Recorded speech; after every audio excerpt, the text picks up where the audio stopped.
Welcome to my channels. இப்போ நம்ம கிளாஸில் வந்து மிஷின்ஸ்குள்ள கவர் வந்து எப்படி மெஷர்மெண்ட் பண்ணணும் அப்படிங்கிறத ஃபர்ஸ்ட் ஆஃப் ஆல் நம்ம பார்த்துருவோம். இதான் வந்து என்னோடய மிஷின்ஸ். ஸோ இந்த மிஷினில் வந்து நான் லென்த்து வந்து எவ்வளோ எடுக்கணும் அப்படிங்கிறத ஃபஸ்ட் நான் பார்த்துட்றேன். நம்மளோட மிஷின் எந்த அளவுக்கு இருக்கோ அந்த அளவுக்கு ஃபஸ்ட் நம்ம லென்த் எடுத்துப்போம். இந்த நீட்டுக்கு ஃபுல்லாக நம்ம லென்த் எடுத்துட்டோம் இல்லையா. இப்போ கீழே வந்து வித்து எந்த அளவுக்கு வருது அப்படிங்கிறத ஃபுல்லாக 4 பக்கமும் எடுத்துடணும்.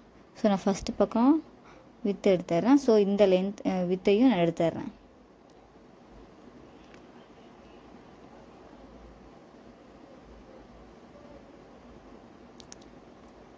இந்த 4 பக்கமுமே நம்ம வித்து எடுக்கணும்.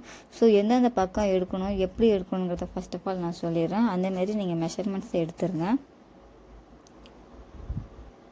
நம்ம இந்த அளவுக்கு வச்சிடலாம். ஸோ அந்த சரௌண்டிங் இருக்கு இல்லையா, அது வந்து இடிக்கும். அதனால் கொஞ்சம் எக்ஸ்ட்ராவாக வச்சு நம்ம வந்து வித்து எடுத்துக்கிறோம். இதோட லென்த்து இந்த சைடில் லென்த்து எவ்வளோ இருக்குது அப்படிங்கிறத நம்ம பார்க்கணும். பார்க்கும்போது கம்மியாக இருக்கும். ஸோ அதனால் இந்த பக்கம் வந்து நம்ம த்ரெட்டு போடுற இதெல்லாம் இருக்கு இல்லையா, அது வந்து டிஸ்டர்பன்ஸ் ஆகும். அப்படிங்கிறதால நம்ம சென்டரில் லென்த் எடுத்துக்கிறோம். இது ஃபுல்லாகவே ஒரே அளவுக்கு நம்ம பாக்ஸ் டைப்லேயே நம்ம ஸ்டிச் பண்ணிடலாம் அந்த பக்கம். ஸோ பேக் சைடில் வந்து எனக்கு மோட்ரு மிஷின் வச்சுருக்கிறதால எனக்கு அதோடு தான் கவர் பண்ணி வேணும். மோட்ரு மிஷின் இல்லாதவங்க எப்படி எடுக்கணுங்கிற லாஸ்ட்டில் சொல்கிறேன். ஸோ மோட்ரு மிஷின் எனக்கு இருக்கிறதால எனக்கு அதுவும் கொஞ்சம் பெஸ்ட்டு படியும் இல்லையா. ஸோ அதனால் ஸ்ட்ரைட்டாக அந்த இடத்துலேருந்து நான் வித்தையும் லென்த்தையும் நான் எடுத்துக்கிறேன். இதுலேருந்து மோட்ரு எந்த அளவுக்கு இருக்குது அப்படிங்கிறத அதையும் நான் மெஷர் பண்ணிக்கிறேன். மேலே உள்ள கிளாத் வந்து ஸ்லாண்டிங்காக வர மாரி நான் ஸ்டிச் பண்ணிக்க போகிறேன்.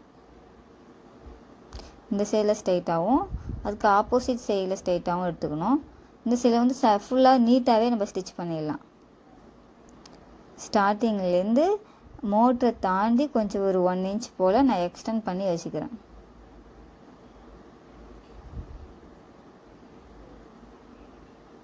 ஸோ இந்த மேலே வந்து கிளாத் நம்ம ஸ்லாண்டிங்காக வைக்கிறோம் அப்படின்னு சொன்னோம் இல்லையா, அதையுமே நம்ம மெஷர் பண்ணிக்கிறோம். ஸோ மேலே கிளாத் ஸ்லாண்டிங்காக வந்துடும், சைடில் கிளாத் வந்துடும், ரைட் சைட்லேயும் கிளாத் வந்துடும். ஸோ இது வந்து மோட்ரு கவர் ஆகிடும். எனக்கு மோட்ரு இது வேணாம் அப்படிங்கிறப்ப நம்ம மோட்டரை கட் பண்ணிவிட்டு அதுலேருந்து ஸ்ட்ரைட்டாக நம்ம பாக்ஸ் டைப்பில் எடுத்துக்கலாம். Thank you for வாட்சிங்ஸ். நெக்ஸ்ட் கிளாஸில் பார்க்கலாம்.